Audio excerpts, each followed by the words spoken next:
You know what time it is. The boys are back. Saturday Night Nerds live streaming podcast. This is episode 10, hosted by your boy Deontay the Giant.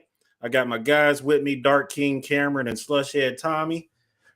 Emperor Will was not able to make it tonight, but he will be in the comments section after he's done doing what he's got to do at home. So we're pretty much having a chill night tonight. We won't hold y'all up for too long.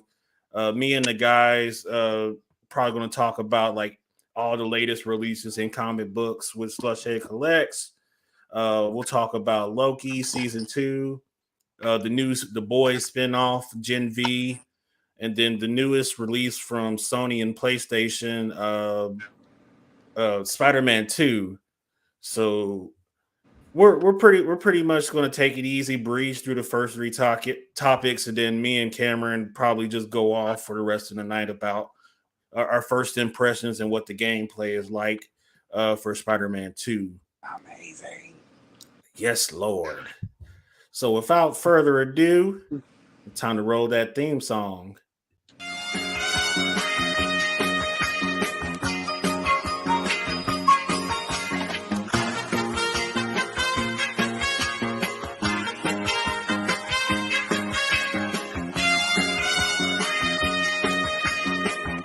Is the best thing what? Exactly.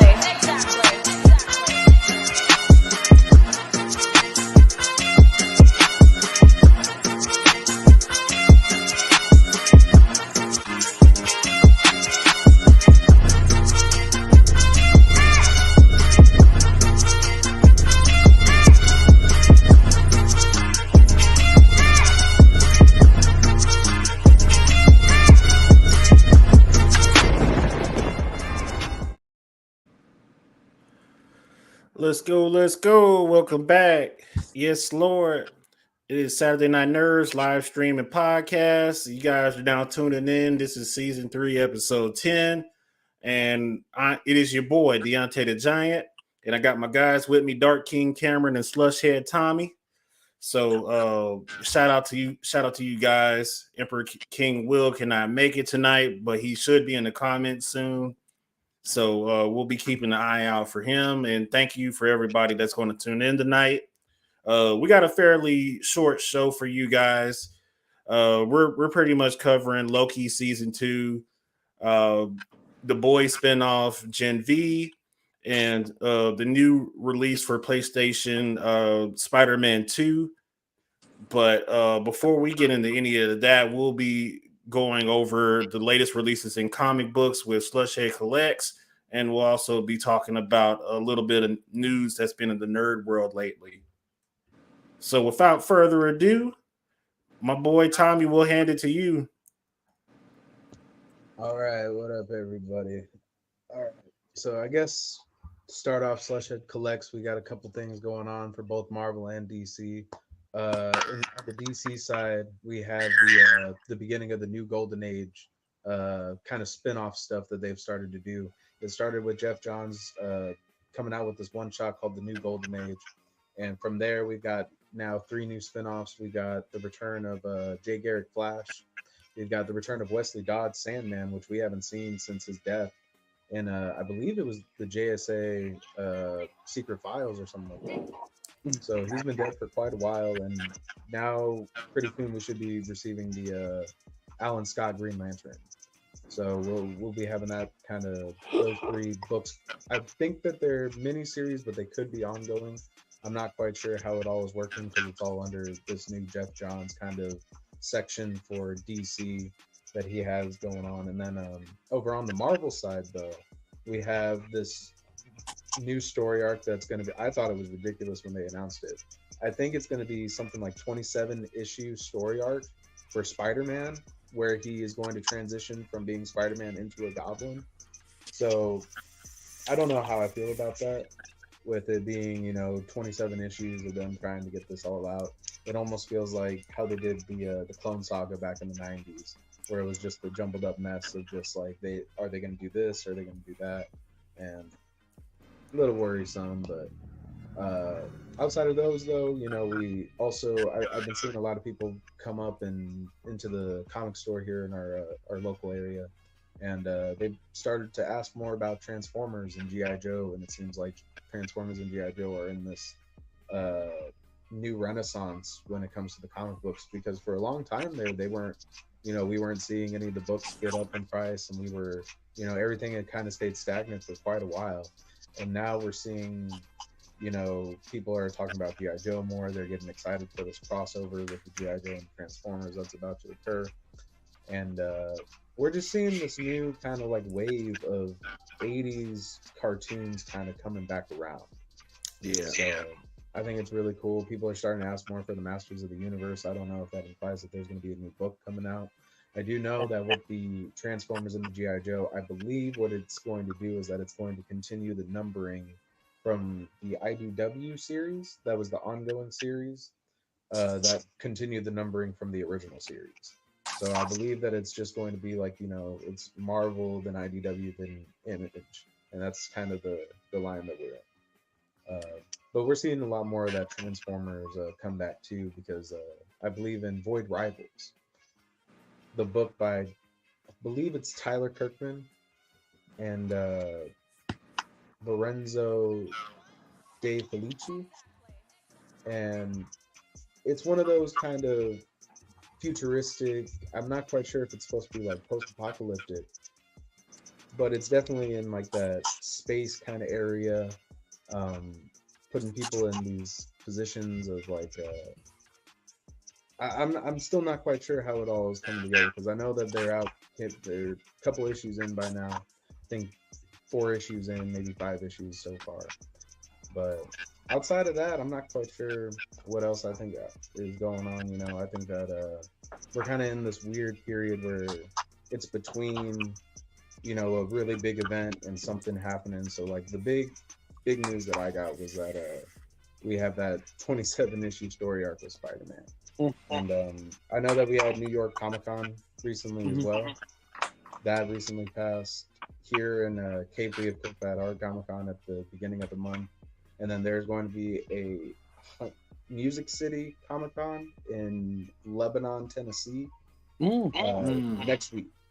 Oh, wow. So that's something to look forward to. I believe Danny Trejo is going to be there, and I believe that Karen Fukuhara, she's going to be there as well. And I believe Chris Bocciolo, that's one of the comic artists, that's going to be there. And yeah, I think that's pretty much everything that I had going on for Slushhead Collects this week. It was real short this week. I wasn't quite sure what all was really going on. I just heard through the grapevine. I'm kind of waiting for the New York Comic-Con stuff, because it's not as big as San Diego. So San Diego was the really big key hits, and now we're having the end of this writer and actor strike. So we're seeing a lot of the cons go back to the coming in and then kind of being the stars of the show. I do got one question for you. So that question is basically, how do you feel about the fall of X and everything that's been announced so far about what's going on in that storyline? I haven't quite kept up with that storyline, but what I'm excited for, I don't know, because I did know that they were bringing back the original X-Men, and that's what it's going to be called, and it's going to be Jean Grey, Scott Summers, our Iceman, Beast, and Angel. So I guess that's what they're heading toward. It almost feels like they're redoing what they did in the past, when they brought their young selves into the future, and then that's when you had like X-Men Blue begin, and you had X-Men Red begin, and that was kind of happening. So I'm kind of worried of what's going to happen moving forward with the X-Men, because I think this whole Age of Krakoa, from the beginning of Dawn of X all the way here to the Fall of X, has had its ups and downs, but after Sins of Sinister happened, and after seeing everything kind of lead up, and we're seeing Apocalypse come back, and we're seeing, the Children of the Vault stuff happening and occurring, it's interesting to see what's going to happen moving forward.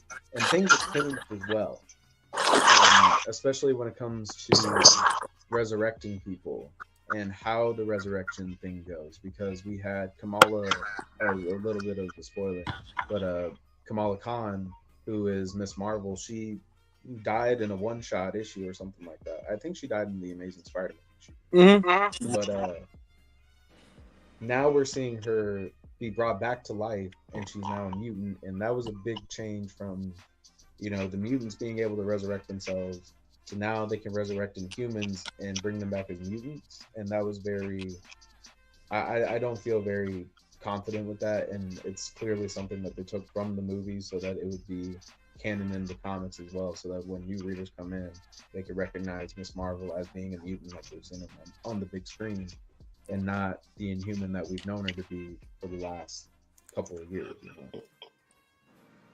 Yeah, that pretty much makes us the OGs now. Like, we pretty much got to experience like Miss Marvel starting now, and it's kind of like history repeating itself, because like old comic book fans, they got to experience like a different Spider-Man than what this generation of kids got exposed to.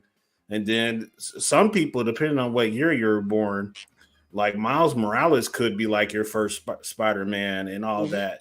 So it's funny just seeing like the generational changes, and like us being like late 20s, early 30s, and we've pretty much been exposed to a lot since the 90s.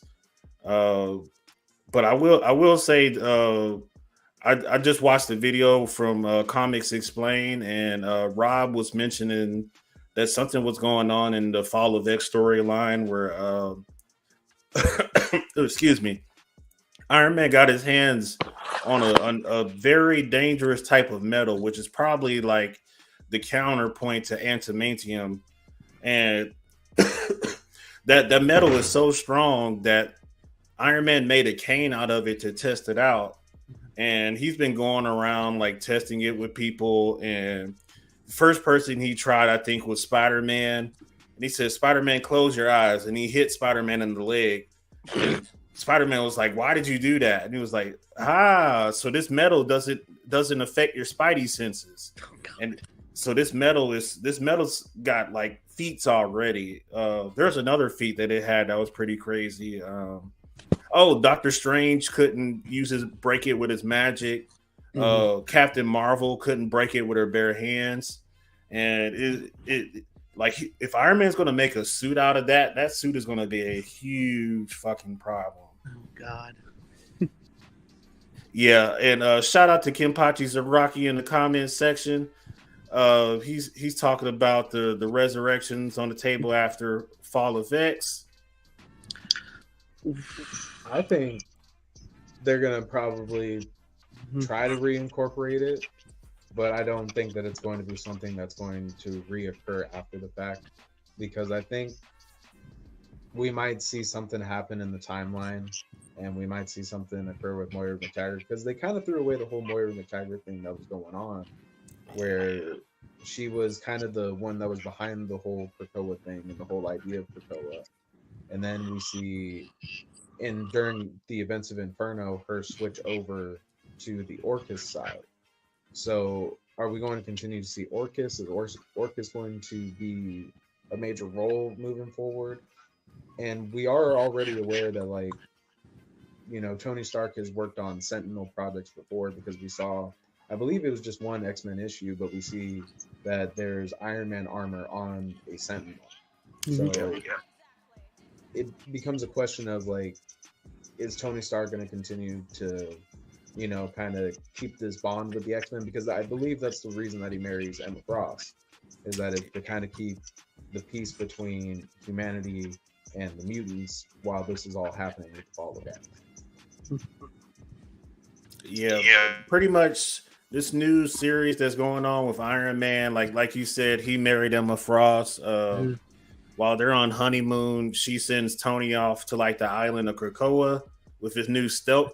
I don't know if it's his new Nil suit or if it's just one of the ones he made like a while back and he's used it frequently, but he's using like a Nil suit to get into island of Krakoa. And like he has to bypass like all of his Iron Man sentinels that's guarding the island just so he could find, I think it was for him to find a Mysterium actually. So he just got his hands on Mysterium. Uh, they're teasing that he might have the suit done by like the next issue. But that I want to say that's a lot of YouTube theories that's been out. Like the suit will be ready by next issue, and the suit that powerful, uh, Iron Man is going to be like another key player going forward for Marvel Comics after that because he's already had cosmic powers in some of his storyline, and now he's having like an antimanium or antimantium. I can't pronounce it, but having a suit of his own, just like that. And it's just like, wow, man, if you can give Captain Marvel a run for her money with that suit on, then oof, he's gonna be a key. He's gonna be a key Avenger going forward.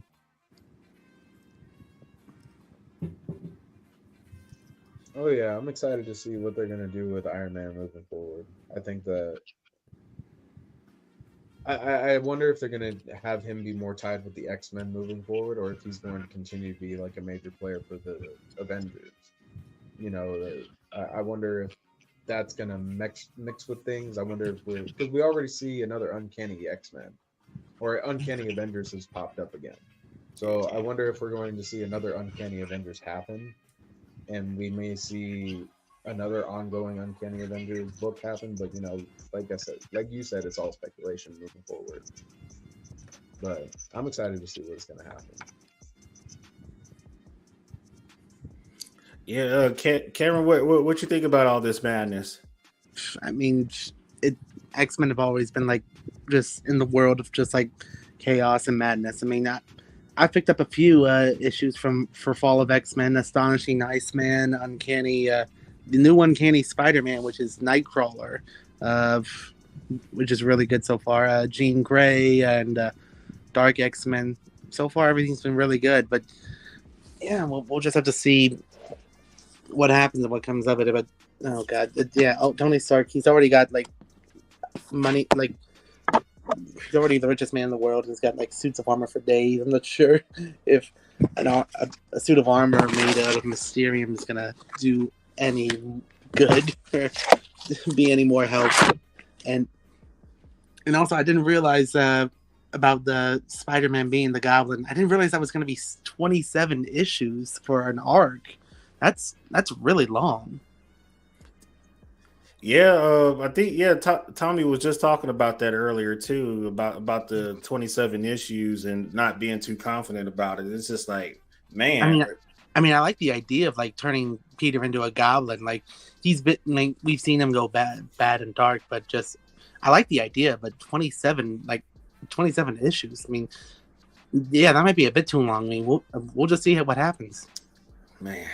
But yeah, and we were speaking about New York Comic Con. DC announced a sequel series for The Dark Knights of Steel, which was probably one of my favorite stories that came out this last year. The artwork is so good, the story, just everything is amazing, and they have the same people on it. It's amazing. So that's what I'm really excited for. And also, they're gonna do a story for Deathstroke as a Viking warrior. So that'll be interesting. I love when they do like stories and like take twists on characters, like throw a whole spin on them, especially because this is King Arthur and like medieval stuff. I love that. I love all that. Oh man, Deathstroke is going to be brutal. He's already brutal enough. Man, give him a Viking axe. Hell yes. I hope we see lots of blood, guts, and whatever kind of gore we need with this storyline. But man. Oh yeah, and to add on to that, Elseworlds, the imprint for DC is returning with that. I'm glad that he brought that up because I guess Dark Knights of Steel is technically an Elseworlds story, but they're bringing back the imprint itself. So it's exciting to see that along with the movies. I think that they heard the fans' outcry for us to want more Elseworlds stories. So that means that we may get a return back to some of the old stories that we had in the past. I don't know if they would ever want to go back to Gotham by Gaslight, but that was one that kind of stands out. Or they could do that story like a continuation of that story where Superman, Clark Kent becomes Batman instead of Superman. And we could see something go off on these different ideas that they have. And I'd like to see what they can do with them. You know, I'm getting tired of the same old kind of doing it over and over again. I want them to experiment a little bit. I want them to reach out and try different things and really go, you know, to different places that they want to. I feel like the DC Black Label is close to doing that. The problem that I have with DC Black Label is that they don't try to experiment too much. They like to kind of hold back. They like to focus on their characters. You know, if you look at the DC catalog for the DC Black, a majority of it is either Batman or Batman-related characters. So there's a lot of Harley Quinn, a lot of Joker, and a lot of Batman. But every once in a while, you'll get stories that'll stand out to you. Like, I thought one that's a great horror story that I think that people should read is the Nice House on the Lake. And I thought that was really brilliant in the way that they did it. So I would like to see them to try to touch on more things, and maybe Elseworlds is where they can take those characters on the Black Label that they've been focusing on and kind of do stuff over there with them and try to focus more on different things and experimental things when it comes to the Black Label. Yeah, this is one of the reasons why I would love to write for DC, because, man, if they do invest in these experiments, like, I want to be a part of that generation of, like, people venturing out. And I would like them outside of the Gotham verse for first and foremost. Like, I want to see them exploring, like, Star City, maybe. You got other really cool locations in DC that just haven't been blessed completely as much as Gotham has. And like, all these different Harley Quinn books and Joker storylines, Riddler and Bats. Like, I'm ready to see a little bit more of more like an exploration of Mars a little bit. So you get to see a little bit more of John Jones, because you get to see some of it in the past, but it's not nowhere near as extensive as Gotham is. And I want to see more about, like, the white Martians, and I think it's the green Martians that like they always feud with each other on their planet. And the story about that is kind of like inspired by, like, segregation and the apartheid as well, I believe. And it's actually really cool.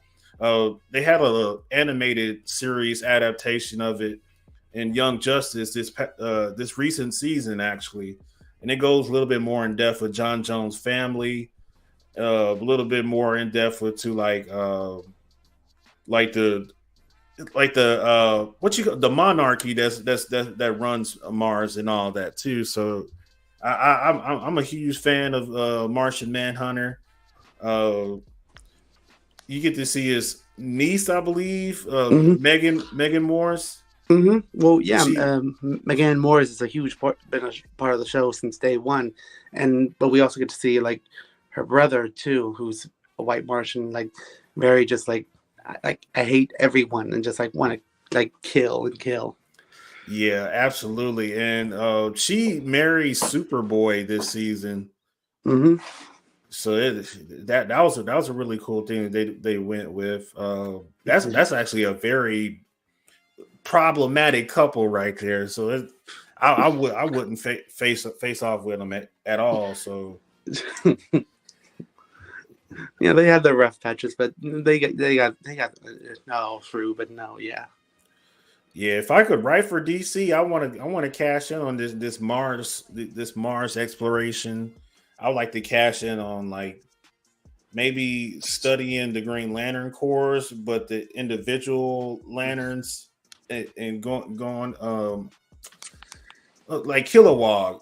I know he has a backstory, but, like, just more stories about him would be cool. Just any example would be good. But no, absolutely, yeah. Let's see, Kim Pachi says Young Justice is the best comic book animated series since Batman the Animated Series, and that I agree with. Yeah, I'm not inclined to disagree with him. That's, if not the best, it's, like, my favorite, one of my favorites. Like, I'm a huge fan of it, and since day one. Yeah, I'm the type of person that believes Young Justice is actually way better than Invincible. That's just me though. Maybe I'm being unfair, but I just think Young Justice is better by by far, honestly. Pretty far. Yeah, I mean, maybe I'm just being an Invincible hater, but I don't know. Comics were great.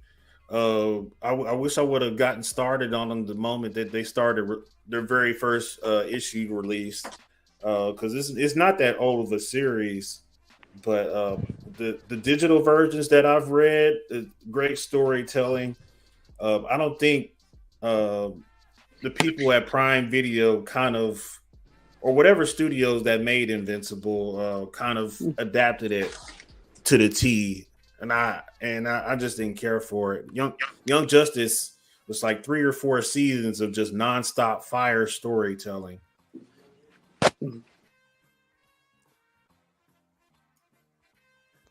Yeah, I never read the Invincible comics, but I did enjoy the show. I thought that the first season was really good. Uh, but what I'm aware of with the comic book was that the big kind of reveal that with Omni Man wasn't actually supposed to happen until about the 25th issue.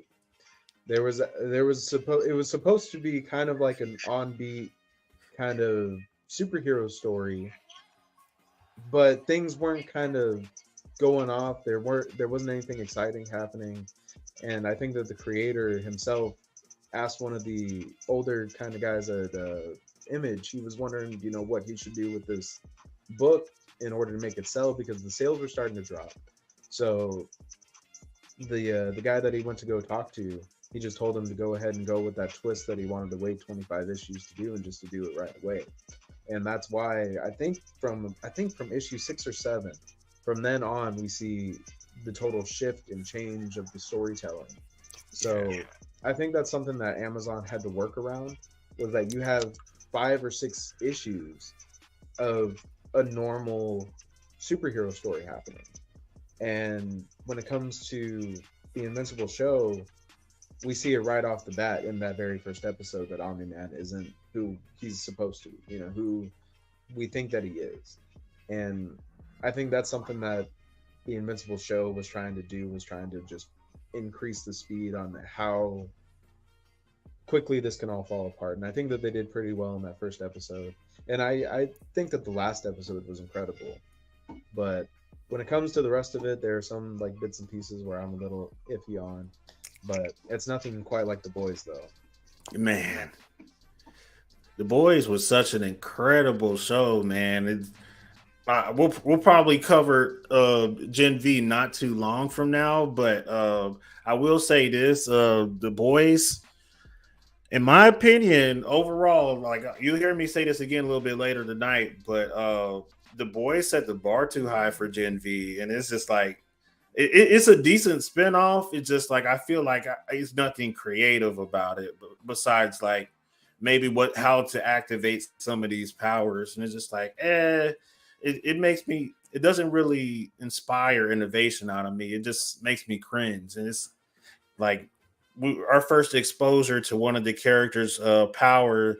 She has blood manipulation, and our first time seeing that is just like she has her first period and she slaughters her parents. So, spoiler if you guys aren't caught up on that, but man, I did not care for some of these powers. It cool to a certain extent, but it's just like I've had my fair share of cringe from watching certain episodes from The Boys too, but The Boys is just better. I just can't put my finger on it, but it doesn't seem like anything original is going on with Gen V, and that's just my hot take. I'll come back and explain that a little bit more later. But yeah, the Boys was fire. It's the same concept as Invincible. It's just like gory superhero fights, but Invincible's animated and The Boys is live action, and it's just like now that I've seen The Boys, I can't unsee it, and I just I don't want to see it again. I just want to see more I want to see more of the boys. If Invincible wants to stand on its own 2 feet, separate from that, I think they should focus less on gore. Maybe for a starter, for starters, um, I think Invincible should build on the characters around Mark a little bit more, and then going into exploring the Viltrumites right out the bat too. Like that probably would have made the story even more interesting for me. Oh yeah, and with the boys and Invincible, what I like about them is that I think that it's much more than just a gory fight. Um, when it comes to the boys, you have like this commentary on whether or not if a person has superpowers, are they going to do the right thing with them? And that's what we see as a constant happening within the boys. Now, the difference with Invincible, though, is that you have a world full of superheroes and supervillains, and you see the superheroes actually genuinely being what we consider a superhero to be, as opposed to being like Homelander, who has this dark side to him that is willing to kill people. We see the opposite when it comes to the heroes in Invincible. And that's what I like about the whole Omni-Man twist, is that we see that the Superman figure, the Superman allegory, ends up being the worst of them. Like he ends up being the bad guy at the end of the day. So I think that's what I enjoy about it. Now with Gen V, what I like about it is that I've only got into 2 episodes, but what I like about it is that it still kind of explores those themes of the boys, where it's like, are they really good people? Like, are they really here to genuinely help the world, or what is actually happening with these suits? And I like that it kind of digs into different superheroes' backgrounds and where they're kind of starting at, because then we can see why they are who they are when it comes to the boys. Because it sounds like this gold U or God U has been around for however many years. So how many of these suits have we seen kind of come through there? And they keep making reference back to the Seven. They keep making reference back to this world that's been built around everything. And we're seeing characters come back that were in the boys show up in Gen V. So I'd like to see what's going to go on moving forward. And I like that it was renewed for a second season. But I'm kind of like you, Deontay, where it's kind of like, we've seen this, but I think that we need something that's dark and over the top and has the sick humor and has the messed up kind of ideologies, because we're kind of in a time where that's missing. We don't see South Park putting out shows like they were before. We don't see, I think Family Guy and American Dad are still popping out shows, but they're not as risque as they used to be. They're not as, they're not really putting the problems right in people's faces like they used to. And I think that it's nice that we're seeing that happen with Gen V. And what I like about it too is that they still have that kind of nuance, kind of like making fun of everybody. Talk. Like I like that in the first little bit of it, it was like, oh, we're the most inclusive campus. We have lesbian and black and this, that, and the other. And it was kind of like it was making fun of that whole nuance that everything has to be inclusive. And I thought that was just a funny way to do it. I think that, kind of making fun of it while keeping it like, real. And I like that the cast is so diverse too. I love that we have different people from different races kind of show up. And I like that we're seeing kind of different perspectives with it too, as opposed to the boys, which is all from Huey's perspective or Butcher's perspective. We don't really get to see that much of Mother's Milk perspective, and we don't see very much of the female's perspective either. So it kind of all, or Kimiko's perspective. Yes. So it all kind of gets jumbled up. So that's what I like about Gen V too, is that it kind of brings around that diversity and it kind of includes everybody and makes fun of it at the same time. I like that it can do that and make fun of it at the same time and make it all fun and worth watching. Because I've laughed at a lot of it and I've had a lot of fun just enjoying and seeing what's happening. And I kind of feel the same expressions that I feel when watching The Boys when something opens up. And I like getting that excited and my jaw dropping and my eyes getting wide. Being like, did that really just occur? So that's what I think Gen V has going on. Yeah, I honestly, I think that's one of the reasons that I believe they have potential to do even better the next season. Because that's definitely some of the things that they did right. I think my issue with Gen V is just the characters. It's I think it's not the diversity in the cast. I love that part. It's the way that the characters just seem like I've watched them a few times before somewhere else, and it's just like everybody. I feel like maybe they're reusing personality types that's already been beat to death, and it's because you see the scenarios that they're in, and the scenarios seem familiar too. So it's just like maybe it's superhero fatigue for me, but I'm able to watch Loki season 2 with no problem. So I don't know if it's superhero fatigue either. So I think it's just the characters. Like you beat their personality profile in this industry quite a bit, and I kind of just like it's just not for me. It kind of bores me a little bit because it's just like I've seen this scenario before a dozen times on the other TV shows, and that's just how it feels. But uh, I do admire their good intentions with this because they're definitely trying to send a message.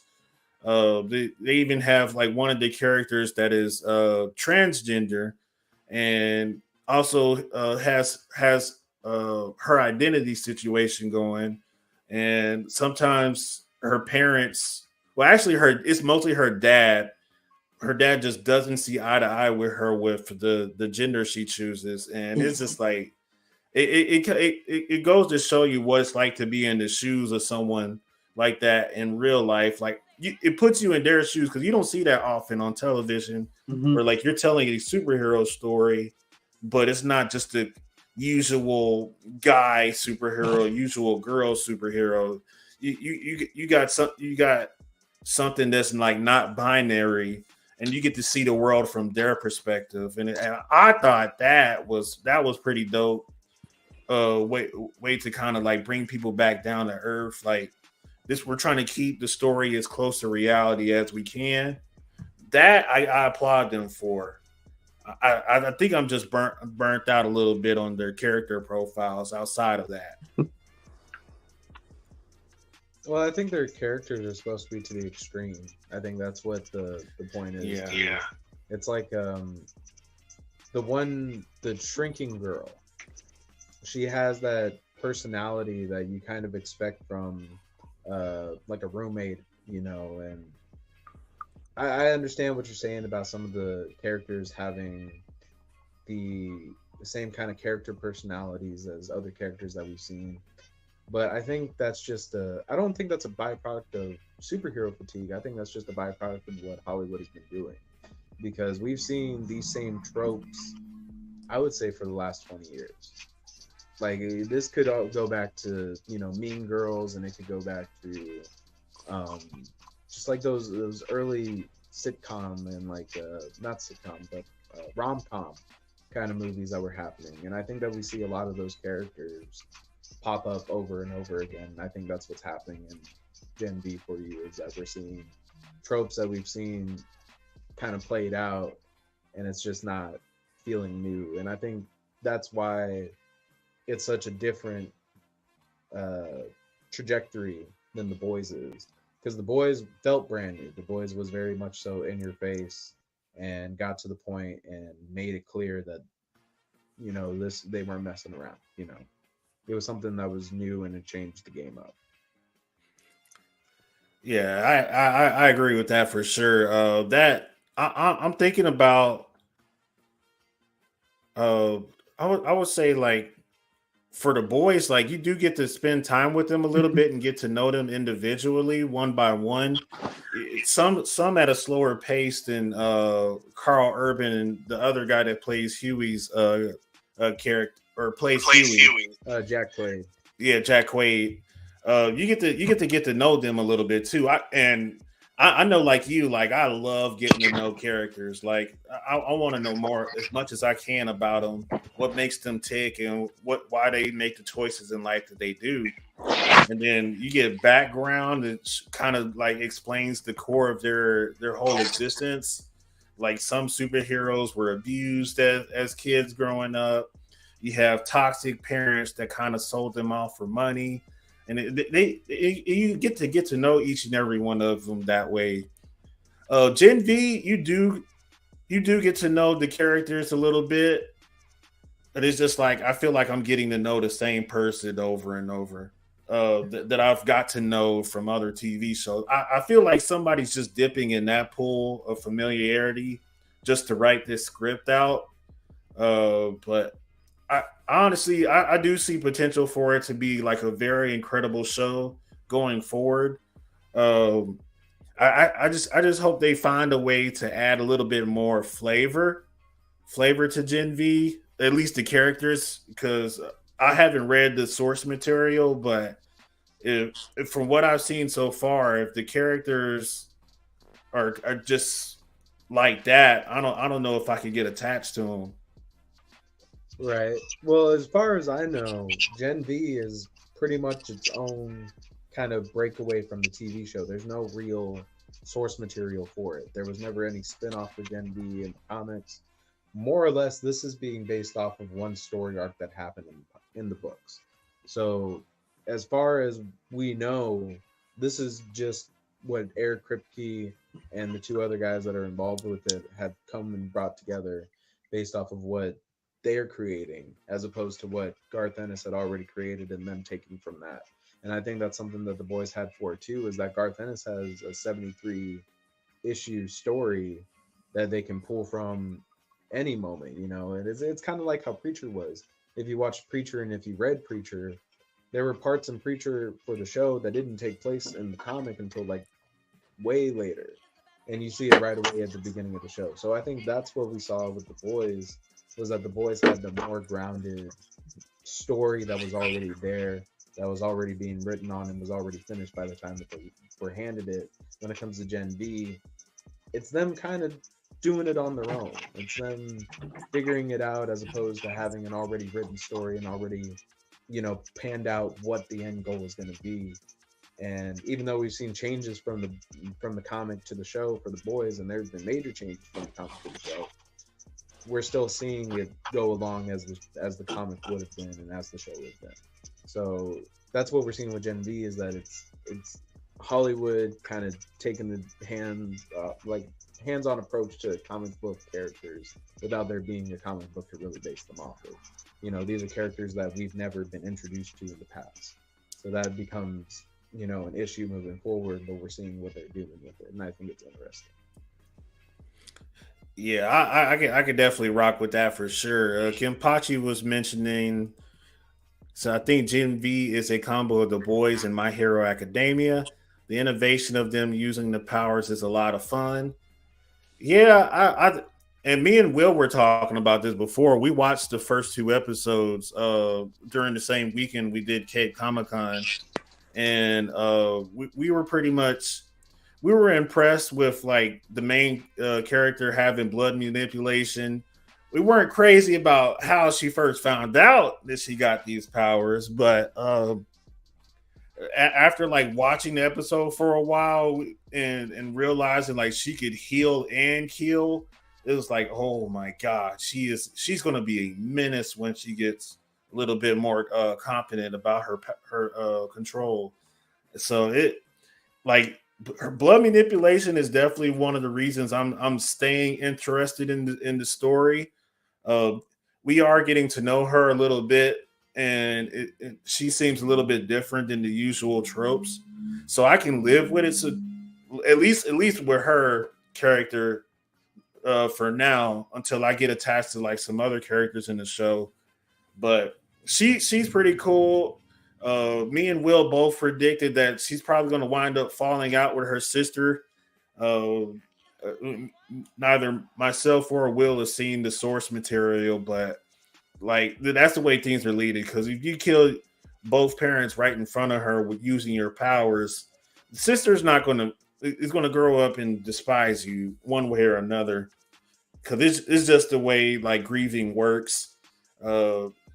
She's angry. She doesn't know what to do. Lost both of her parents because her older sister's power killed them. And it's just like eventually she was going to despise her sister, and she kind of does. And it's just like I can't wait to see them fight, because the sis probably has powers too. So if people who have read the comic, you're more than welcome to spoil it for me. But if there's a powerful counter to blood manipulation, that fight is going to be crazy. So that makes me hold on to the series a little bit longer. And if we have a season finale that winds up being like blood manipulation versus something else, I'm going to lose my shit. So I'm hoping Gen V can turn the notch up on all the different heroes you can get to know, and even some of the douchebags that we get to know as well. So uh, I'm a little bit more confident in Gen V than I am Invincible. I think season 2 Gen V will probably be superior to Invincible season 2. And I think overall Gen V might be superior to Invincible. Maybe that's me just talking shit too much, but You're about to say you're just shitting on Invincible right now, man. Yeah, and oh man, they've only done one season. Rob Kirkman wants to do like at least like a dozen, at least if he wants to get out all like the issues. Yeah, because season 2 of Invincible drops November 3rd, I believe, in like 2 weeks. Yeah, and Gen V, like, we're about 5 or 6 episodes into season 1, and I'm like, damn, this is even better than season 1 Invincible. maybe I'm just being mean, but God, man. Would you say it is better than the first season of The Boys? Nah, no, man. Those 4 seasons of The Boys are like God tier storytelling for me. It's just like who the nerve of the writer for that. And then they give us this for a spinoff. It's like, how? Well, I guess it makes sense. He put all his fucking brain power into The Boys. I haven't. I mean, as far like everyone on here knows, like I'm very behind on a lot, including The Boys. I've not watched Gen V, but I've heard a lot of good things about the show. And like you said, you're renewed for a second season, and just how well the story and the characters are doing. And even from this last episode, I heard that. Apologies for anyone who's watched and who has not seen it like me, but spoilers. I know that Soldier Boy was in the last one too, and fans are like, "Oh my god, give us a Soldier Boy spinoff. We want more Soldier Boy." But yeah. If you've seen the preview, well, actually, I probably shouldn't. Well, if you don't mind spoilers, honestly, the preview for the next episode is Soldier Boy's back, but we don't know what the hell he's doing on that college campus. So that's going to be interesting. And he's, I forgot what superhero they compared him to. Some people like he's got the vibe of Captain America, but his power is like something else. And so I wonder what they're going to do with him, because in The Boys, like, spoiler, he is revealed to be basically Homelander's sperm donor. So Homelander's like dad. He basically got daddy issues with Soldier Boy. So there's a lot of crazy good shit that we got to look forward to with the Boys universe. I just hope like Gen V just kind of like fires up even more, like going forward to these last couple episodes. Did they finish filming for the 4th season for The Boys, or no? Like before everything went down? I believe they did. I think they finished it. I think they're just waiting for the actors' strike to be finished. Right. Yeah. I wasn't sure if they finished filming or not. Because it's almost like I know that Deadpool 3 was also like they were in production, they were starting it, they were getting it going, and then after the strike occurred, everything got pushed back. So I think that's the same thing that happened with The Boys, was that The Boys kind of it was done, but I think that in the process of getting all the post-production done and everything finished, I think that's when the SAG-AFTRA strike occurred, and now we're in this weird limbo where we don't know when we're going to receive it. And I think that they were waiting on Gen V to come out as well before they would announce anything with The Boys. And I wonder if that's what Gen V is going to do, is that if the last episode is going to be ended, you know how there's like the after credits where they kind of give you the explanation for the next episode. I wonder if they're going to finally make the trailer for The Boys season 4.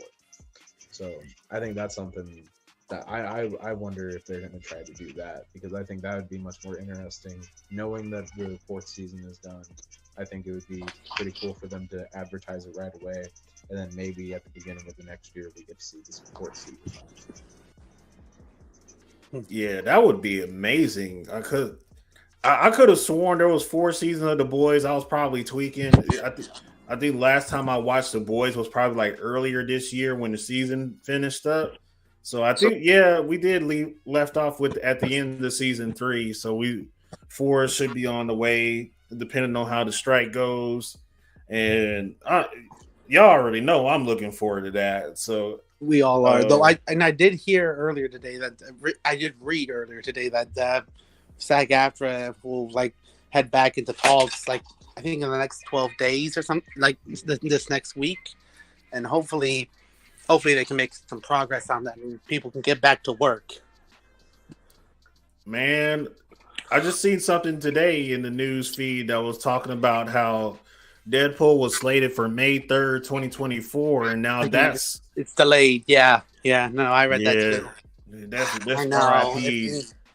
If they could, hopefully if they can get it, just like hopefully they can resolve this soon, and they should only have like a handful of days or like a week or two like to finish, but hopefully they can either keep that date or hopefully just sometime within the year, like it's not too far off.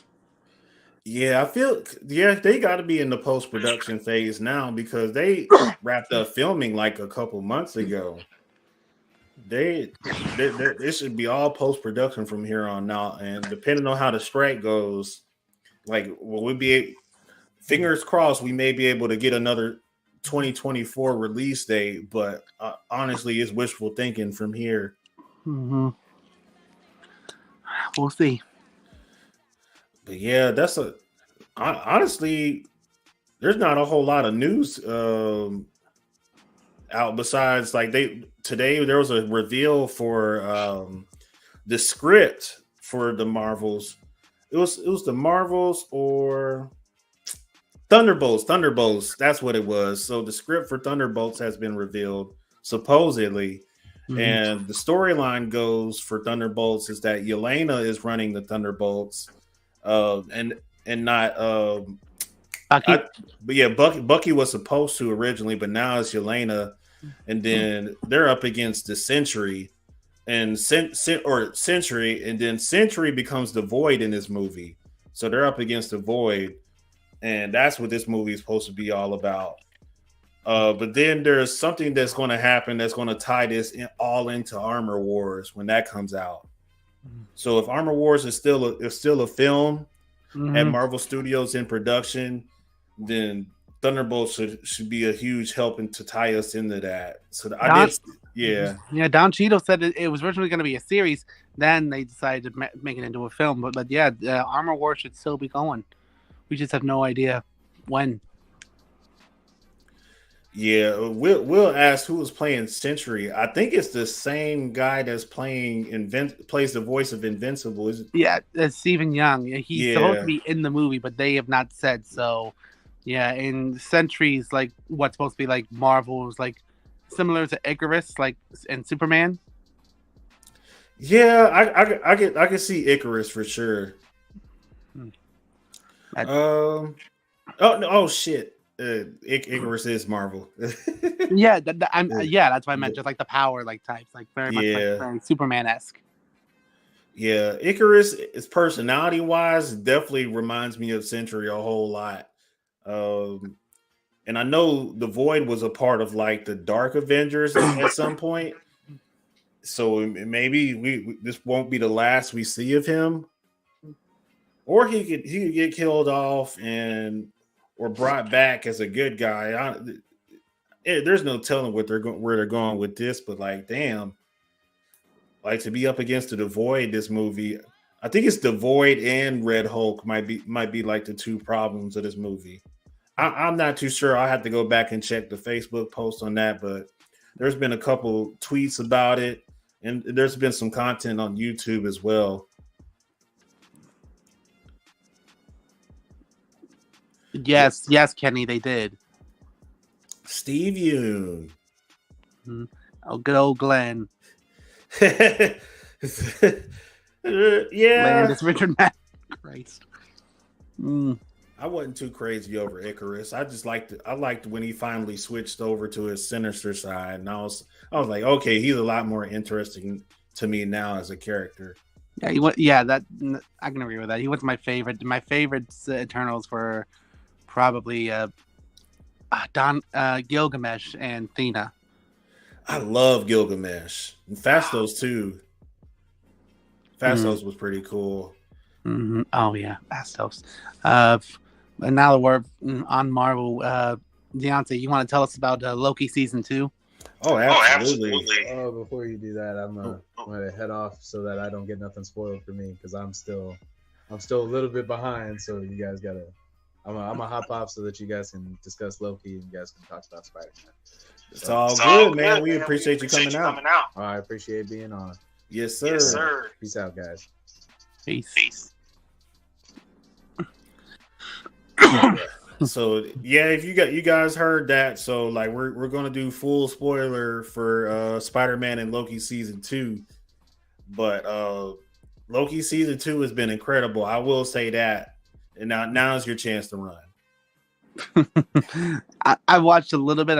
You're probably more caught up than I am, but from what I've heard, from what I've seen, what little bit I've seen, it's like amazing, like better than the first. Would you say?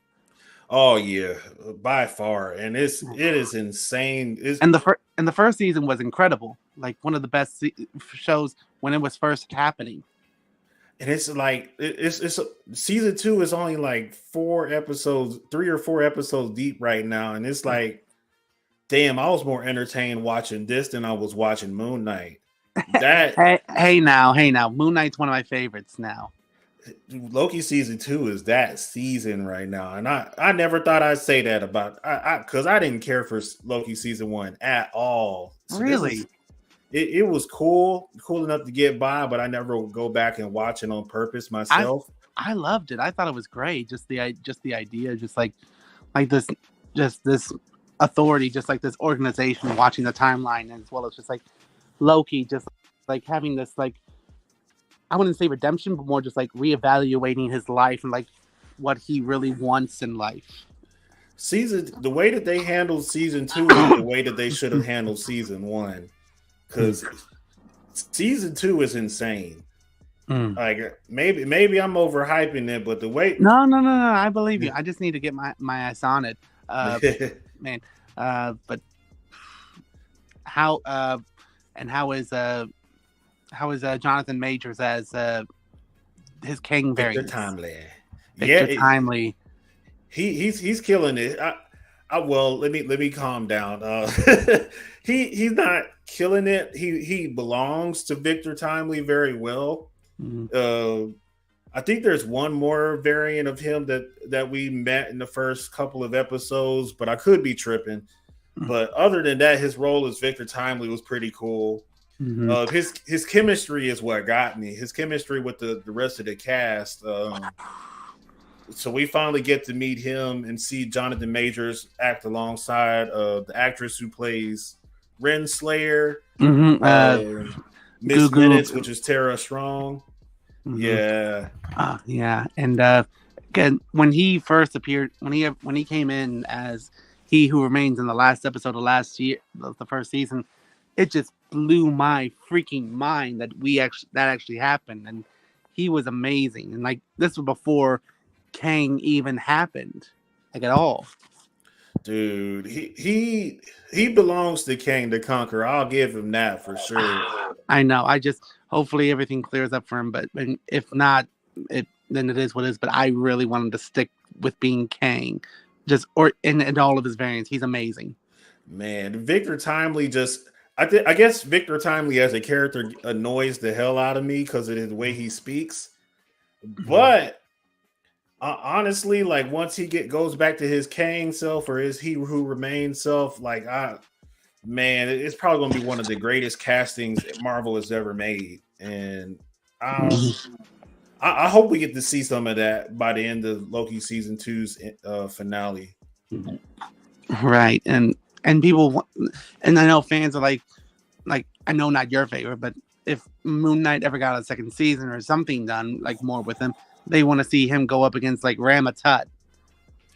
Yeah, it's supposed to be like if there was a script being written, or if there's one already written for Moon Knight season 2, Or at like least a special or a film or something. yeah, it's going to be Moon Knight versus Ramatut. So it's season 2 is slated to be something insane. So they're going to be going neck and neck with Loki season 2 right now, because season 2 is just straight fire for me. And it's not even because of Jonathan Majors by himself. It's just the way they handled Loki this season. This is his true redemption arc. Like you really get to see like him being his whole self. He is so honest this season, man. It's crazy. Wow.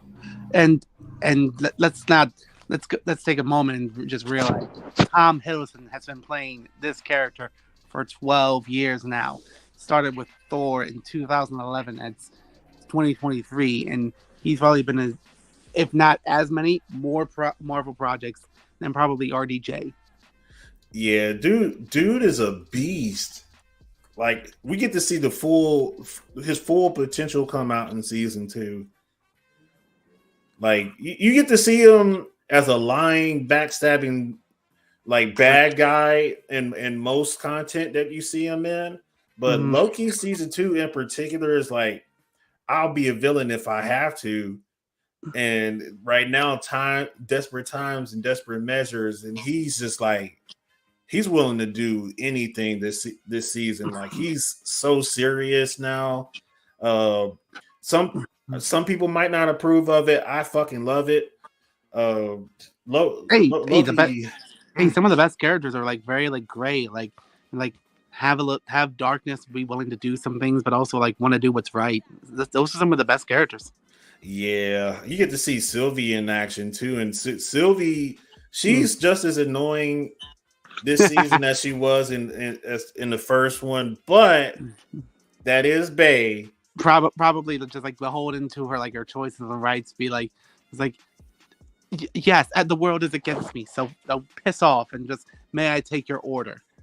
Yeah, it's like that ratchet McDonald's cashier lady that you have to drive past when you have to drive through. She's like, instead of her dealing with the Karen, she's the Karen. She is definitely a Karen this season. She's a very violent Karen. Oh Lord! And no, if you go to a McDonald's, you will not find Sylvie at giving you your order, taking your order. Man, God forbid, because you're gonna have a bad fucking day. Oh my gosh! And you're right. We're only like halfway through. We got like 3 more episodes like left. So if it's already like insane as you say, then man, I don't know what's gonna happen. And we may not even get like a 3rd season. I think I read somewhere that Loki was supposed to just be like a 2-part, like 2-season like show. They're probably gonna put, knowing them, they're like, yeah, we're only gonna do 2. You lying some bitch. You're gonna do 3 or 4 seasons of Loki, because the way that they're going off. Maybe I could be wrong, but I mean, Andor is only like 2 seasons for Star Wars, and so. I don't know. This could either be just like 2 seasons, 1 and done, just like a whole story, or they could do more. But either way, I mean, I want Tom Hiddleston to keep playing this, be it Loki or in a movie or special, whatever.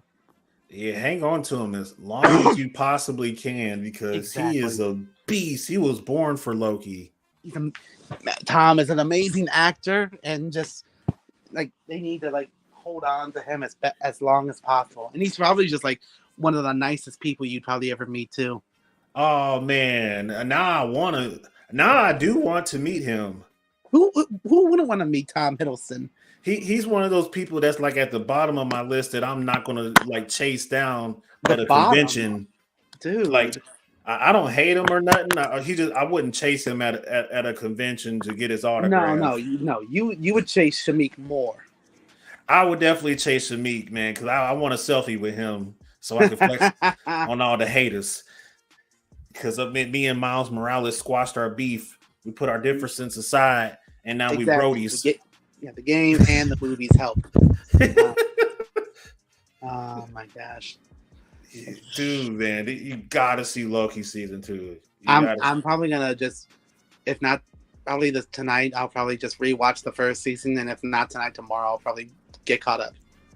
His relationship with Mobius is even better this season. I love Owen Wilson as Mobius.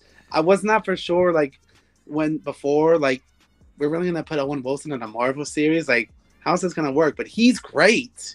He's really great, and I can't wait to see more of him. Like whenever he hugs Loki and says, "You're my favorite." No, you're our favorite, man. Yeah, the comedy is up a whole nother level from season 1 too. Oh so man, you're gonna get a few really good laughs in. Have you seen the movie of Everything Everywhere All at Once? No, but I know it's this show is very much like, at least the second season, very much like on the same vibe of that. Yeah, the guy that plays Ouroboros. OB. Yeah, I was gonna ask, OB. like, how's Ki Hoi Kwan, the short round from the Temple of Doom. Yeah, Shorty. Yeah, I do.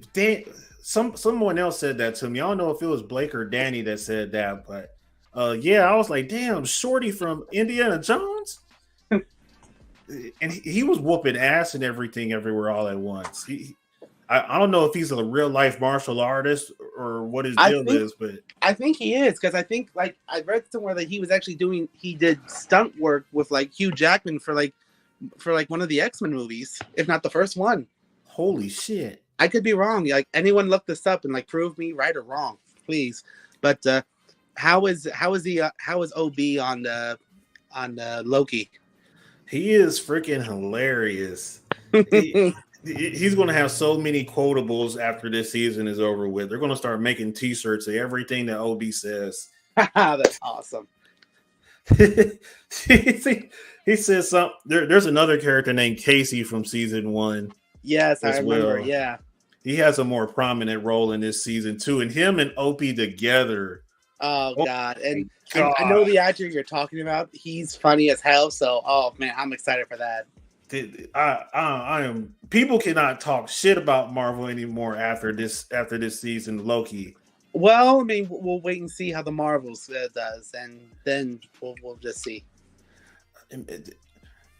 Loki season 2 is going to be a hit, man. I want to see people. I want to see people try to shit on this series now. No. This is absolutely a hit for sure.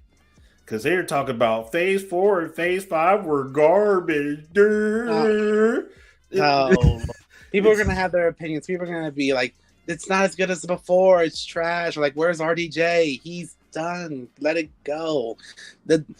Some of the movies. Some of the movies aren't your favorites. Big deal, but they're not terrible. They're not Sony's Morbius. They're not Warner Brothers Daredevil. No, Marvel's Daredevil. Why did I say Warner Brothers? Right. I'm thinking of him as Batman more than Daredevil. That's probably why. But you had almost gotten away with it too, but you caught yourself. Little bit. But no, I mean, there's not really a Marvel movie I've really hated. Like, yes, I'd like more some than others, and even others some than more than little bits. But no, there hasn't been any that I think are garbage or trash.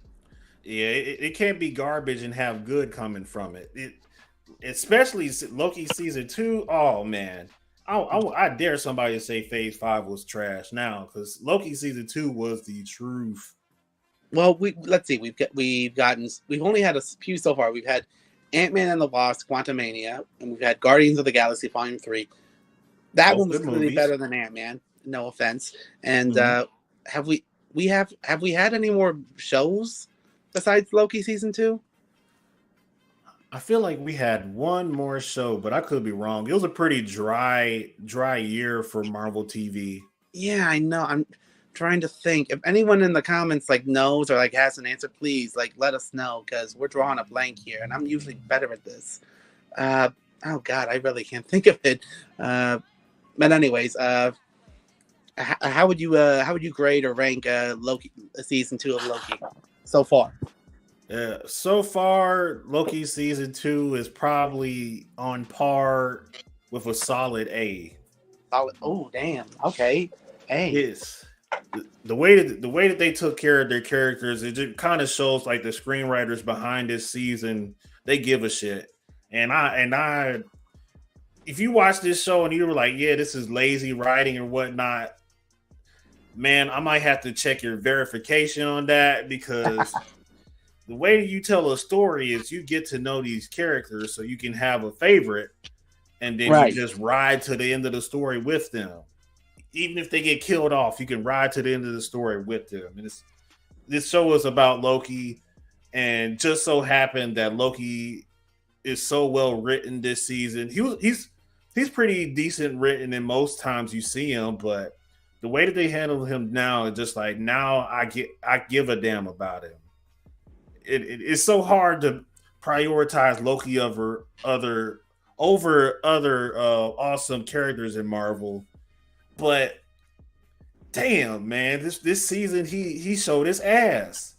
It's like I'm a Hulk fan, Spider-Man fan, Magneto fan, Iron Man fan, Hulk, Spider-Man, Black Panther. I'm on that type of level of like how far up the food chain I go away from Loki.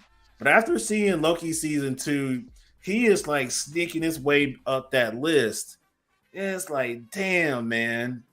I didn't think I would like Loki this much as a person or a character. And I've loved him. Like I've thought of him like as a fan favorite, just character, hero, like villain, and now hero since like Thor and the Avenger. Like he's my big fan of. I've been a big fan of his since then.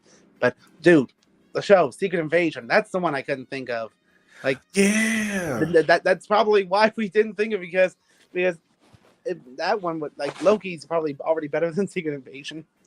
Yeah, I hate to admit it. Like I loved Secret Invasion to a certain extent, but man, did they get a little bit weird in that finale. Shit got weird in that finale, and it was off to a weird start too. I didn't mind the start.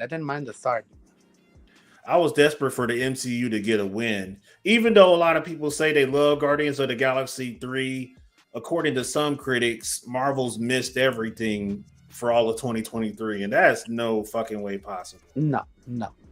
Especially now. But like I said, we'll just I'm hoping that the Marvels will be really good this in November. Yeah, I'm expecting it to be greatness. A lot of people are going in with the mindset that it's going to be shit before they even step foot in the theater.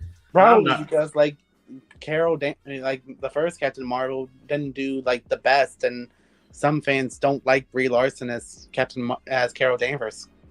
Yeah, it's some people that like Brie Larson and still didn't care for Captain Marvel, and it's just like, damn, like. The movie was good. It got the job done. It was good. I liked it. She's not my favorite, but I don't have an issue with her as Carol Danvers. My whole thing with movies is execution, man. Like if you know how to get from start to finish with continuity and your story's just honest, and you should be fine with me. But once shit gets a little bit messy and you're like trying too hard, or you're like dog whistling in your movies and shit like that, it's just like you're making it too on the nose for me. So I can't like lose myself like in the story when you guys do crazy shit like that. And Marvel is yet to do anything extra or cheesy, in my opinion, at all. I haven't seen anything like super cheese. No. Even Eternals wasn't that cheesy. Like no. Some people thought it was just like a little bit dry and a little bit long and just a bit much with all the characters, but I liked it. Yeah, I got through it. I'm not crazy about it. If someone played it on a plane sitting next to me, I'll just lean back in my seat and watch it with them. Honestly, it's not that bad as people say it is. People be like, it's garbage, it's trash, do. And Will talking about dick ride. Will slept through the movie and he still thinks it's trash. Like you were out the first 5 minutes, so you don't know if the movie sucked or not. That It is that's not even what Dick Ridin means. Dick Ridin means like I'm gonna fight everybody over this shit. I ain't trying to fight nobody over no fucking Eternals type of shit. That movie was okay. It was good. I got through it and I didn't go back. Exactly. That's all I needed. There's movies that I wouldn't dare go near a theater. I wouldn't go near a theater for movies like fucking Black Adam. I wouldn't go near a movie theater for movies like fucking what was another shitty ass DC movie? Now wait a minute. Now come on, don't target DC. I won't target DC specifically. But to say, and Black Adam wasn't as terrible. I liked it. Let's see. DC has some misses with me. I know Marvel had some misses with me. I just can't think of them off the top of my head. Because it's hard. Because they had an objective and they stuck to it. That's my biggest thing I love about Marvel is they solid. They stand their ground. They're not after nothing besides like getting people to come to theaters to see their shit. It's nothing like evil.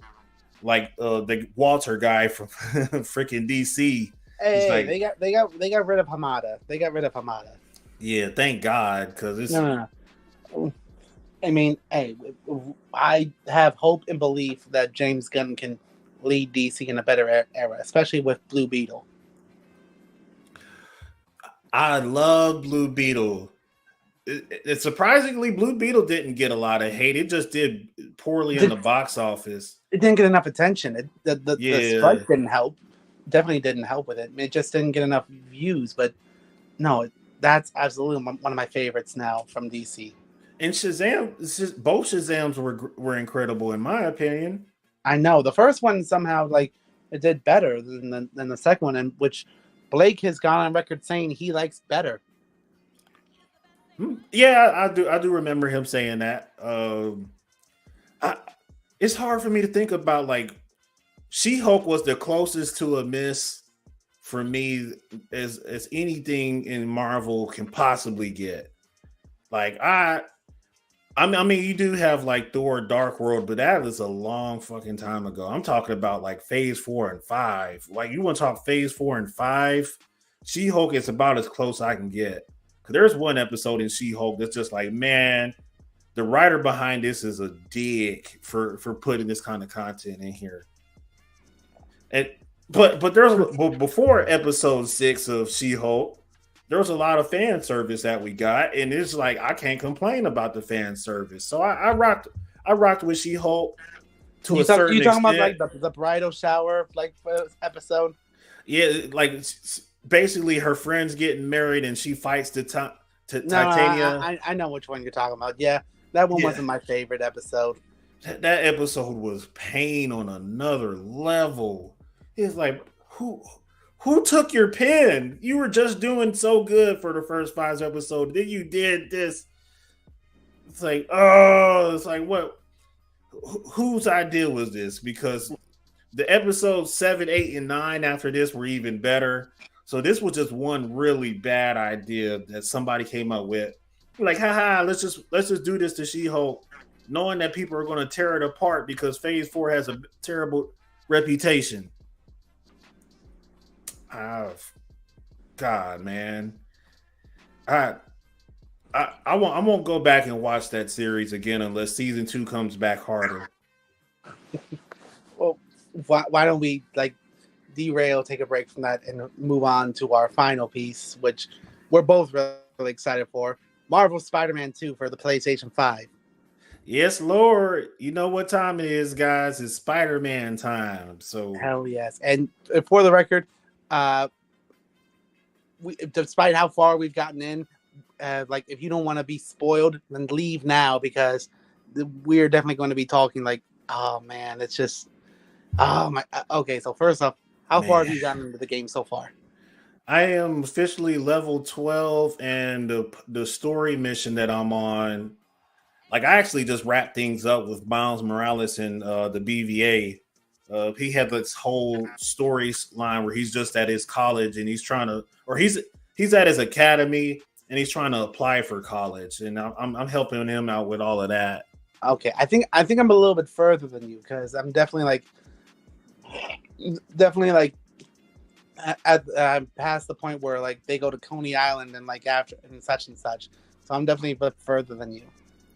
Yeah, we've had a couple run-ins with Craven. I haven't seen any Venom activity outside of that one little brief intro at the very beginning. It's like, oh, it's. Should we spoil that? I mean, if people have not seen the footage or trailers or like anything for the game, then they've been living under a rock because it's just common fact now that Venom is in the game. Yeah, and earmuffs to everybody who doesn't, who for some reason still don't know. They live under a rock, I swear, Yeah. because there's no way they could not have known. It's Harry Osborn. Which, It's freaking Harry. I mean, it's definitely Harry. I mean, you watch the trailers, like you definitely get like the notion that it's going to be Harry no matter what.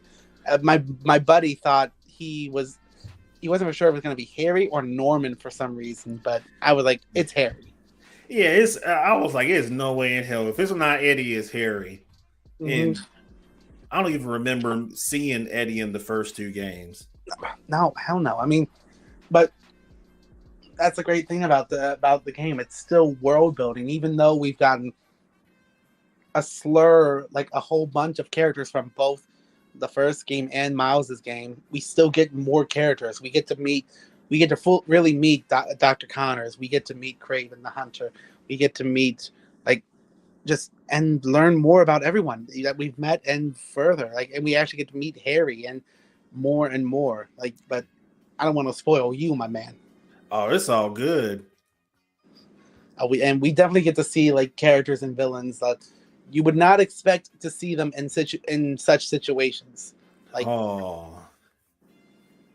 Yeah, freaking.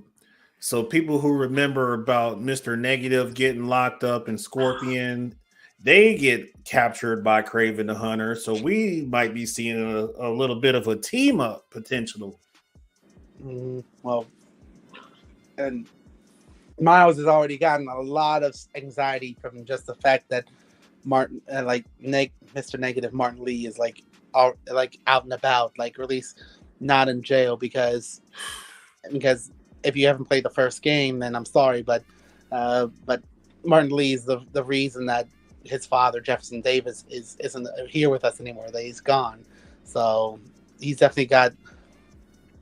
Whenever Peter gets in the Venom suit, that'll bring a lot of hostility and anger. But with Miles has his own anger and anxiety and hostility to deal with, and I like that. The Venom suit for Peter will bring out a lot more than anyone else, but I do like Miles is dealing with his own anger issues. Yeah, because once you get that Venom suit, you're essentially just bloodlusted. So you imagine if Miles got his hand on the Venom symbiote. Oh Lord, I mean, that would not be a good idea.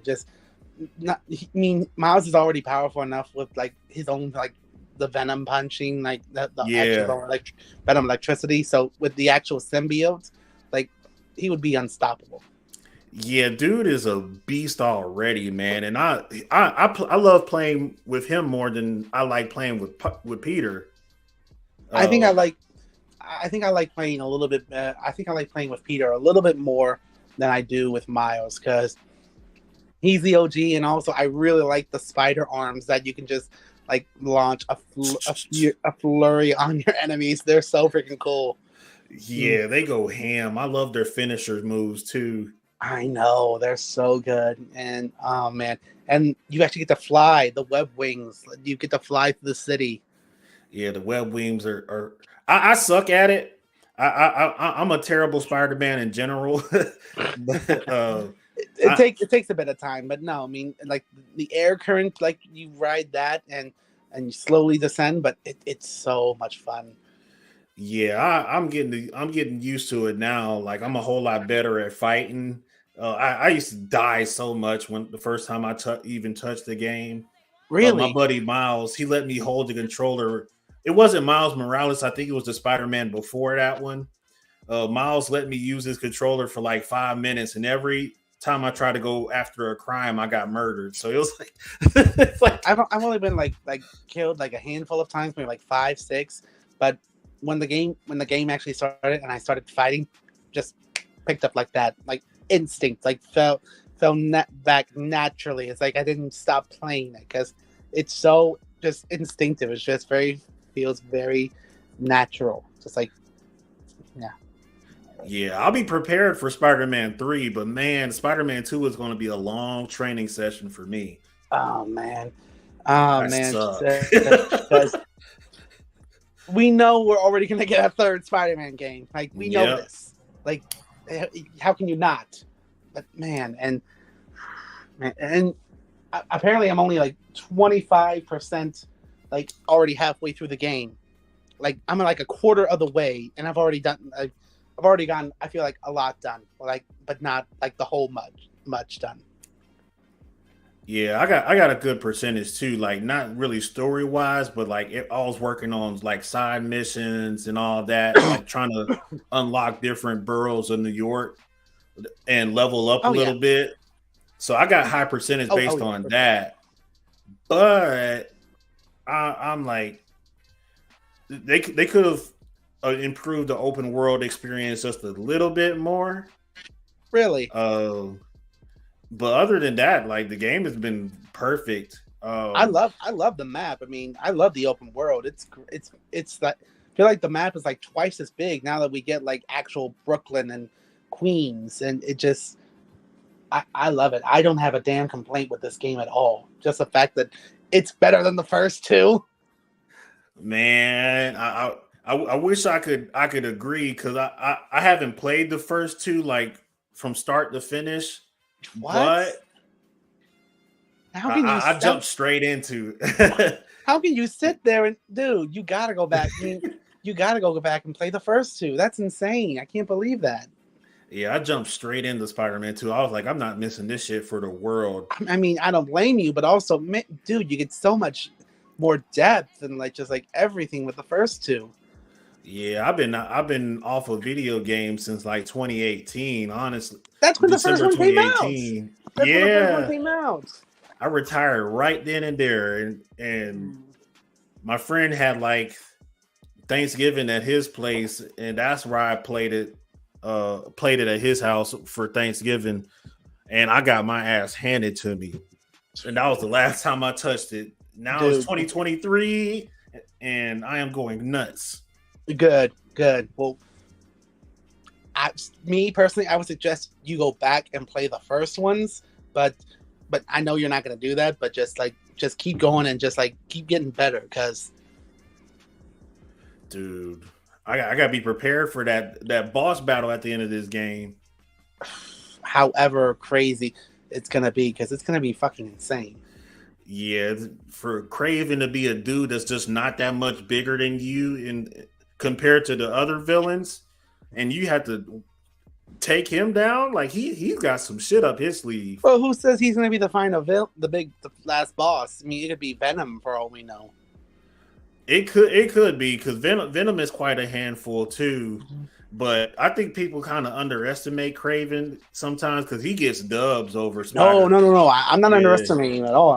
From what I've seen from him so far, he's fucking terrifying, and I really like him. But no, I mean, like, it could be Kraven. It could be. I mean, we didn't know.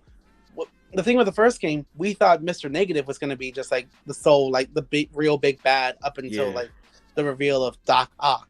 And I was like, oh, this is going to be the final boss. Okay.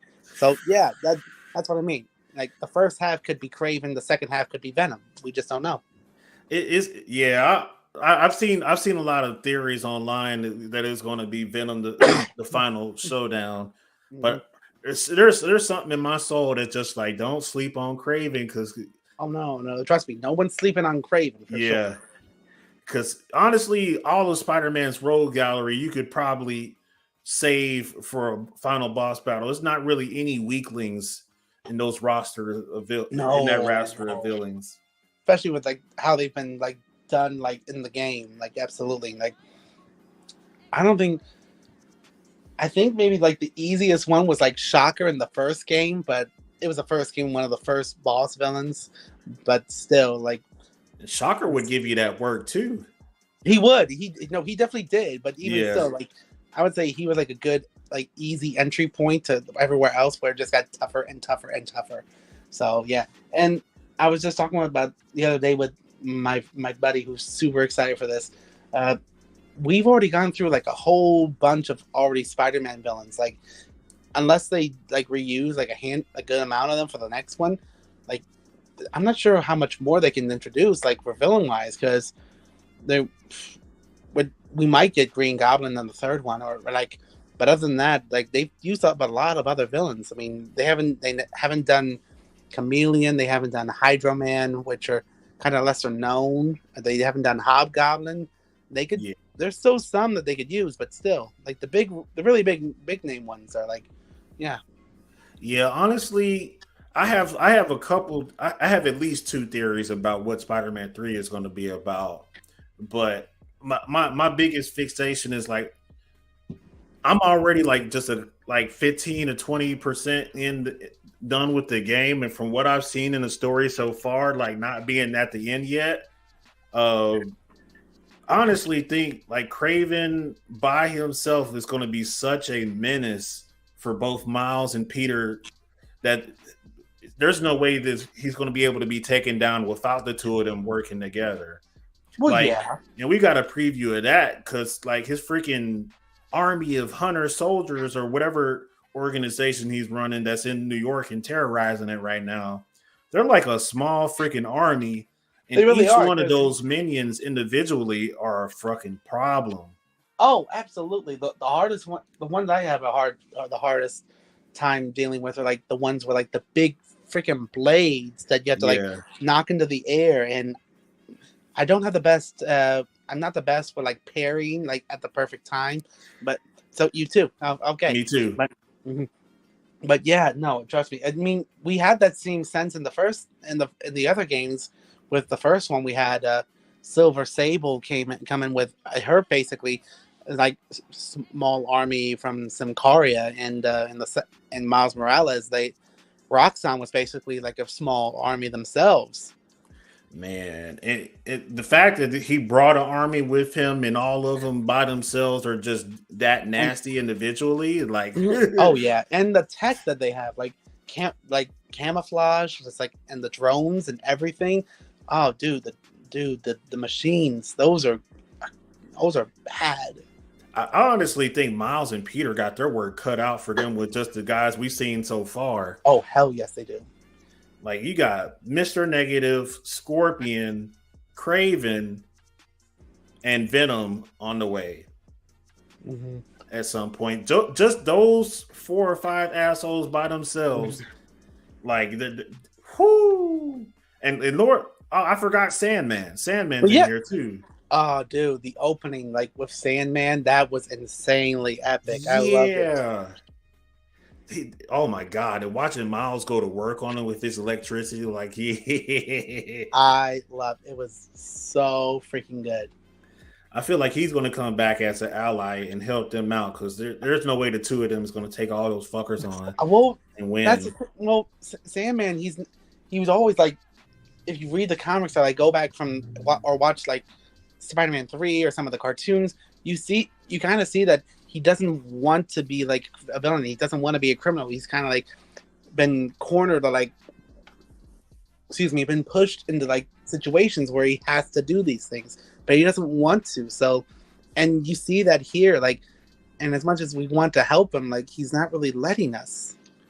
Yeah, their relationship with Flint Marko is crazy. Like, I think at some point they were really close friends in the comic books as well with Sandman. But Flint Marko just always was kind of like a down-to-earth character. Like, he was the perfect gray area out of Spider-Man's rogue gallery. Absolutely. Like, Sandman has like been he's definitely one of my favorite villains, like one of my favorite characters from Spider-Man's world, at least. And he's such a good character. I mean, I love Thomas Hayden Church as Sandman, and I don't from No Way Home and Spider-Man 3. I thought he was a better villain than Venom was in Spider-Man 3. He was so much better, and I was I just really like him, and I want them to do more. Like, be it movies or games. Like, give us more Flint Marco. Yeah, Flint is the man too, because it's like introduce us to him live action one more time as a villain, and then make him an ally going forward. Like that's the route that they should take with Flint Marco. Mm-hmm. Scorpion, and like I grew up on Spider-Man comics, but my faint memory of the animated series and everything else that went into the Spider-Man world, like even I knew then, like Matt Gargan, aka Scorpion, was a problem by himself as well. Oh, Gargan's just freaking insane. Like, literally. Yeah. Like, no, like he was just nuts. I mean, they go into detail, like in the games, like how he became Scorpion. Jameson even had a hand in like making him the Scorpion in a way, but yeah, no, he's freaking insane. And they also set him up in the newer movies too, because they had Matt Gargan in the first movie with Vulture, and I can't remember. I know they had someone really good playing. Do you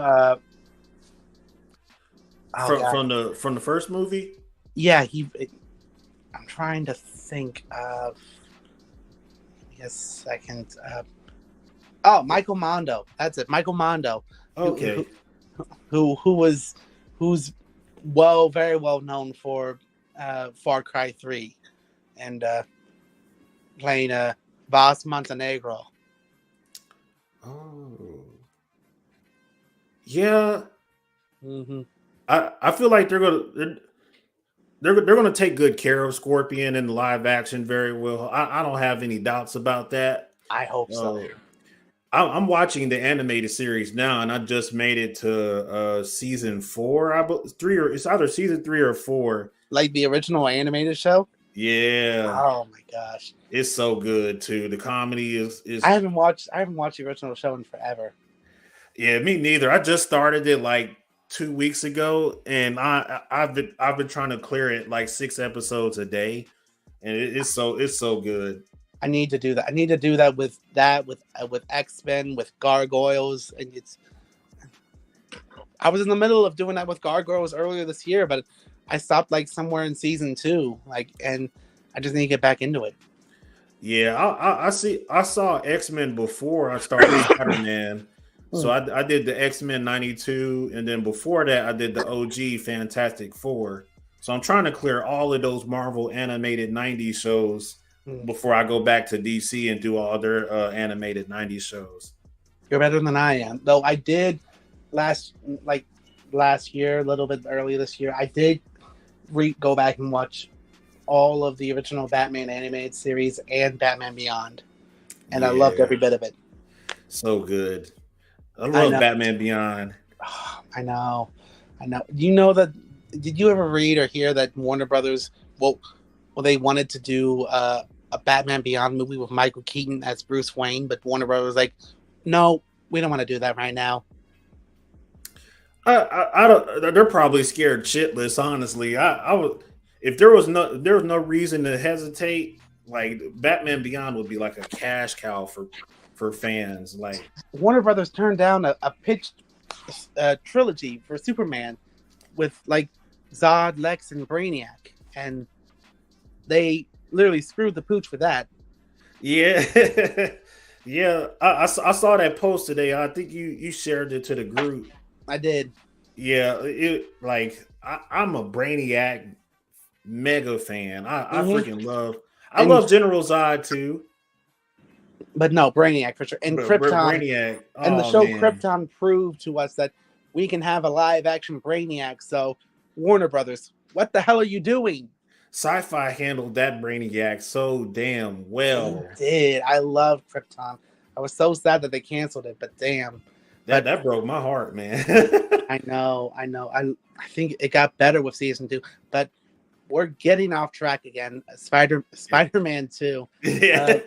How would you rank or grade this? As a video game, Not having made it to the end yet. This first like 20% that I got going on. I'm gonna start with an A minus and then work my way up. Because if it gets even better than what I'm experiencing right now, I'm by the time I'm done beating the shit out of Craven the Hunter, this is gonna be an A plus video game easily. I've already loved it. I mean, me, I it's just everything that they took from the first two games, they put in and made it better. Like the graphics, the swinging, the fighting, mechanics, the story. The story is amazing. Just everything so far, I love it. And 10 out of 10 for me. It's like A plus. Like this is easily like now like my favorite, like one of my favorite video games, if not my favorite or the best one I've played. I this might be on record to being better than Arkham City, which is regarded as one of the best superhero video games. I'm still Team Arkham. I mean, I love Arkham City too, but this might be better than Arkham City, to be honest. Yeah, I don't know if I'll ever be able. If being Spider-Man and controlling his powers, abilities, and gadgets and all that wasn't as difficult as it was, I'd say it clears Arkham. I mean, with no difficulty, but the more you play it, the easier it kind of gets. But yeah, just got to get a hang of it. But no, I mean, I already love this like 10 times better. It's a lot more challenging than Arkham for the Arkham games for sure. That's a good thing. Yeah, I like a challenge. Yeah. For sure. Yeah, if you raise the difficulty to the max on the Arkham games, like you definitely get that work. Oh, but God. I'm a way better Batman than I am Spider-Man. I feel like I can control his gadgets and his combat so like flawlessly. I feel like I'm a really good. I don't know. I mean, I don't feel like I'm better at one or the other, but I feel like I'm like Spider-Man just fits really well with me, like playing as him. Yeah, once I become a competent Spider-Man, I'll probably breeze to the end of this game. Fair enough. There anything else we need to cover, or was that it? That's it for Spider-Man. Or actually, that's all three of the topics. We just got a couple announcements, and then we can let you guys go.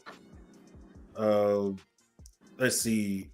So Tommy mentioned there was Lebanon Con that was supposed to be next week. I don't know. The Music City in Lebanon. Music City Con in Lebanon, Tennessee. It's going to be from the 27th to the 29th. They're going to have Danny Trejo, Machete, Karen Fukuhara from The Boys and other shows like She-Ra and Suicide Squad. Tate Fletcher, the physical actor who played the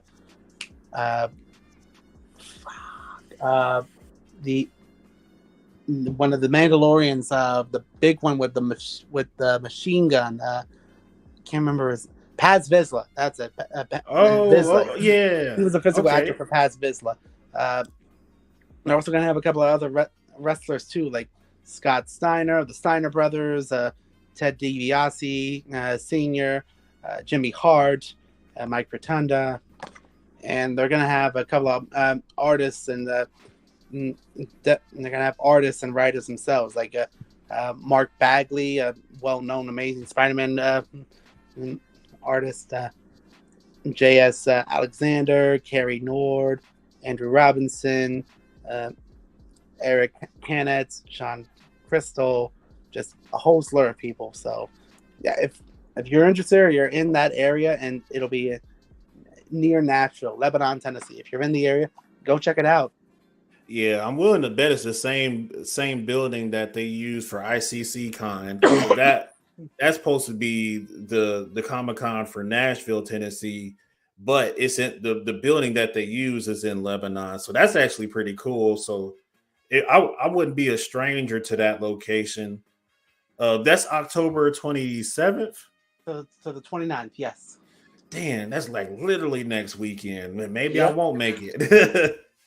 But there is one convention that you all are guaranteed to see Saturday Night Nerds at for sure.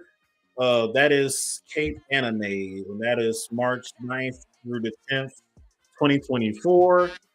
The badges will start being available November 1st. So you can go to cape-events.com to take a look, see on all the details for Cape Anime.